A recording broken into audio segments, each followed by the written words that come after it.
सुप्रभात विद्यार्थियों, आशा आप घर पर स्वस्थ होंगे। आज हम पाठ नंबर 13 पढ़ेंगे। कुछ नए मन भावन खेल, यानी कि कुछ नए मन भावन जो मन को भाने वाले हैं वह खेल। पहले पुराने खेल खेले जाते थे, गुल्ली डंडा खेल लिया, कंचे खेल लिए, लुक्कन मिची खेल ली, ऐसे छोटी छोटी गेम्स खेली जाती थी। लेकिन समय के अनुसार सब कुछ परिवर्तन होता रहता है। तो देखिए अब आज के खेल कौन कौन से हैं समय के अनुसार। तो पहले मैं आपको इसका अर्थ बताना चाहती हूँ। शरीर माध्यम खलु धर्म साधनम। कि शरीर जो है वो खलु है ना निश्चित ही धर्म के रास्ते पर चलने के लिए एक माध्यम है, एक तरीका है, एक ढंग है। अगर हम शारीरिक रूप से स्वस्थ होंगे तभी हम कोई कार्य कर सकते हैं। तो खेलने के लिए हमें साहस चाहिए। खेलने से हमारे में साहस आता है, एकता की भावना आती है, ठीक है, मनोरंजन होता है, शरीर स्वस्थ रहता है, हम बीमारी से दूर रहते हैं। मानसिक तौर पर भी हमारा मन जो है वो भी स्वस्थ रहता है, क्योंकि जब भी हमने कोई कार्य करना होता है तो मन के द्वारा, हम दिमाग के द्वारा करते हैं। तो जब हमारा दिमाग स्वस्थ होगा, क्योंकि गेम्स में हम नए नए तरीके अपनाते हैं गेम को जीतने के लिए, तो हमारा दिमाग चलता है उसमें। जब हमारा दिमाग उसमें चलेगा तो हम कोई भी कार्य करेंगे तो उसके लिए भी हमारा दिमाग जो है काम करेगा, नए नए कार्य करने के लिए।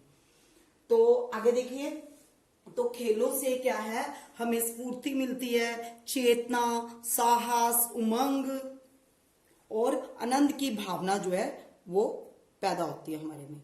और उससे हम खेलों से आत्म अनुशासन आता है। डिसिप्लिन में कैसे रहना, हमने अनुशासन में कैसे रहना, खुद ही हम अनुशासित हो जाते हैं कि अगर हम ऐसे कोई गलत स्टेप उठाएंगे गेम में तो हम आउट हो जाएंगे, ठीक है। उससे फिर पूरी लाइफ में हम अनुशासित हो जाते हैं। आत्मविश्वास जगता है, कॉन्फिडेंस आता है उससे, ठीक है। समूह में काम करने की ग्रुपिंग, कैसे हमने मिलकर काम करना है।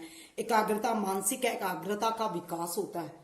वही मैंने जो आपको बताया अभी कि जब हम खेलेंगे हम अपना दिमाग चलाएंगे कि हमने इस गेम को कैसे जीतना है, तो उससे क्या हमारा दिमाग शार्प होता है। तो सिर्फ मोबाइल पर गेम खेलने से नहीं, हमारा मानसिक संतुलन तो अच्छा रह सकता है, ठीक है, एकाग्रता आ सकती है, लेकिन हम शारीरिक तौर पर स्वस्थ नहीं होते।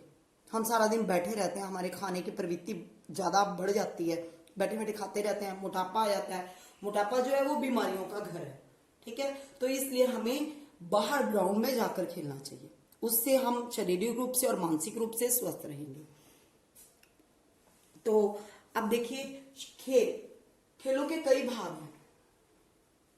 नंबर 1 स्थलीय खेल, नंबर 2 पर जलीय खेल, नंबर 3 हवाई खेल।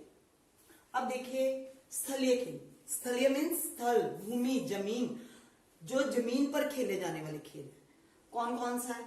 पथारोहण, ठीक है, रास्ते पर चलते हुए जो खेले जाते हैं, ठीक है। उसके बाद है पर्वतारोहण, जैसे इसमें स्केटिंग वगैरह आ जाती है, और वो आपको पहाड़ियों पर, एक पहाड़ी से दूसरी पहाड़ी पर जाना हो तो फिर पथारोहण होता है, ठीक है। पर्वतारोहण, जब हम पर्वतों पर चढ़ते हैं, तो इनके लिए पथारोहण और पर्वतारोहण, इनके लिए सेंटर्स भी खुल गए हैं। अब ऐसा टाइम आ गया, पहले नहीं ऐसा होता था, अब इनके लिए सेंटर्स खुल गया जगह जगह, तो आप वो ट्रेनिंग देते हैं, ओके। आजकल के बच्चों में कितना साहस है उसमें, यहाँ उनमें साहस पैदा करने के लिए। आगे देखिए स्काइंग, ठीक है, ये भी एक गेम है।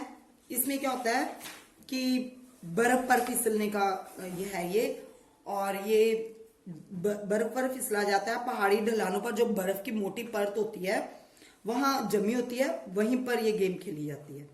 टोपी पहन लेते हैं, ठीक है, स्काइंग बोर्ड होता है, धूप का चश्मा लगा लेते हैं, दस्ताने पहन लेते हैं ताकि ठंड में भी हम वहां पे खेल सके। आगे है हॉकी।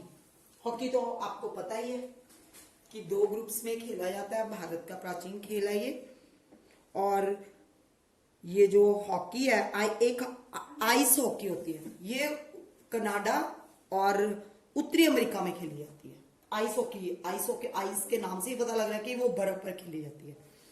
क्रिकेट आपको पता ही है कबड्डी, ठीक है, कबड्डी भी आपको पता है हमारा प्राचीन खेल है, ये भी कबड्डी ग्राउंड में खेला जाता है ये भी।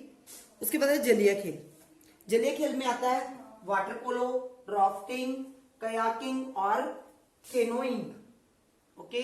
उसके बाद है ये जल में खेले जाते हैं, पानी में खेले जाते हैं।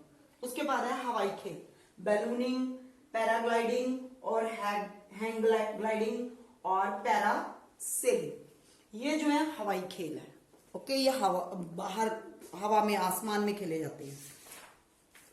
और इस प्रकार ये सभी खेल हमारे मन को प्रकृति से अटैच करते हैं, क्योंकि ये सब बाहर खेले जाते हैं, कमरे में बैठकर नहीं खेले जाते।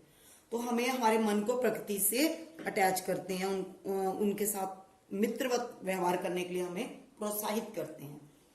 और हमें तथा व्यक्ति विशेष में उत्साह, आत्मनिर्भरता, मैत्री, साहस, धैर्य, सहिष्णुता, उदारता।